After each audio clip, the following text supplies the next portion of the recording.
Bravo à tous ceux qui sont arrivés jusqu'au bout de cette formation, je vous félicite, c'était pas forcément quelque chose de très évident, mais vous savez maintenant l'ensemble des bases qu'il y a à connaître sur React. Mais ça ne veut pas forcément dire que votre exploration de React est finie pour autant. Alors vers quoi vous pouvez vous tourner maintenant? Vous avez, je dirais, deux pistes que vous pouvez adopter. La première, c'est d'essayer de pratiquer un petit peu React pour commencer à voir les problèmes d'organisation et essayer de mettre en place des projets concrets pour aussi découvrir les limitations que vous avez. À partir de ces limitations, vous allez pouvoir chercher des solutions qui vous amèneront à des librairies spécifiques, comme des librairies de gestion d'état, des librairies d'animation, des librairies d'interface, et ainsi de suite, ainsi de suite. Ce que vous pouvez faire aussi, c'est directement chercher ces librairies et voir s'il y a des choses qui vous intéressent. Je vais vous donner quelques pistes. Vous pouvez regarder les librairies d'interface, donc il en existe pas mal qui utilisent React. Donc l'avantage, c'est que ce sont des choses qui sont relativement simples à prendre en main. En fait, vous l'installez et ça vous donne accès à différents composants que vous allez pouvoir ensuite utiliser. Donc par exemple dans le cadre de Chakra, si je veux mettre en place un système d'accordéon, il faut que j'importe ces différentes choses et ensuite je peux l'utiliser comme ça. Donc l'avantage de ces frameworks-là, c'est que globalement, ils vous offrent tout un tas de composants qui sont déjà faits et que vous pouvez utiliser pour avoir un design qui est cohérent. Par rapport à ce qu'on a fait dans cette formation où à chaque fois on écrivait les choses nous-mêmes, ça peut nous permettre de gagner pas mal de temps. Donc il en existe pas mal, moi les plus connus c'est Chakra UI et Material UI, donc désolé si j'en oublie. Ensuite, ce que vous pouvez faire, c'est regarder les outils qui vont vous permettre de gérer des états. Donc un des outils qui est très populaire, c'est Redux. Alors aujourd'hui, il est un petit peu moins intéressant parce que finalement, avec la nouvelle API des contextes, on peut s'en passer pour beaucoup de situations, mais Redux vous permet de gérer des états complexes et c'est très répandu. Donc si vous travaillez avec une équipe, il y a de fortes chances que vous tombiez sur ce framework-là. Il y a un autre outil qui est en train d'évoluer, qui s'appelle Recoil. Alors, on va taper React, sinon on va pas trouver grand-chose.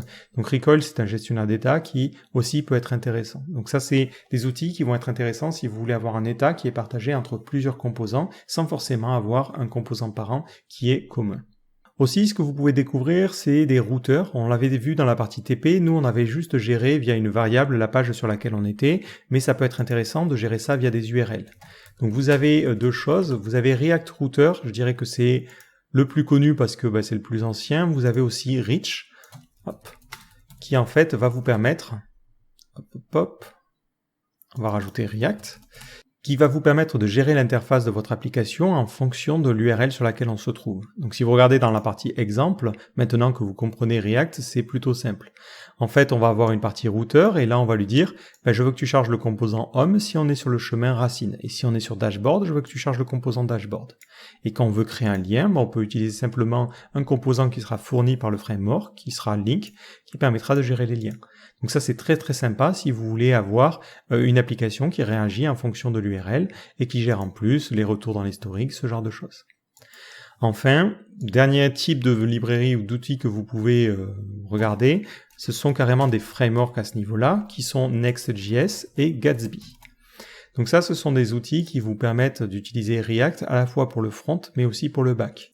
Donc ça permet de remédier à un problème majeur qu'ont les applications qui sont entièrement faites en JavaScript, qui est que au chargement initial, en fait, on charge une coquille vide le temps que le JavaScript se mette en place. Donc ces outils-là vous permettent de pouvoir avoir un chargement plus rapide et aussi de générer des sites statiques dans le cas de Gatsby et Next et dynamiques dans le cas de Next avec du rendu côté serveur. Donc ça, ce sont des choses beaucoup plus poussées. Mais vous pouvez vous y intéresser, maintenant que vous avez les bases de React, vous devriez être en mesure de comprendre ce qui se passe derrière. Dans tous les cas, si vous avez des librairies ou des choses que vous aimeriez bien voir développer, n'hésitez pas à m'en faire part, je compte enregistrer une nouvelle formation pour parler de l'écosystème autour de React. Donc l'objectif de cette seconde formation sera de vous présenter certains éléments et certaines librairies spécifiques qui sont intéressantes dans l'apprentissage de React. Donc j'espère que cette formation vous a plu et que les formations futures vous plairont et je vous donne rendez-vous dans une prochaine vidéo. Ciao!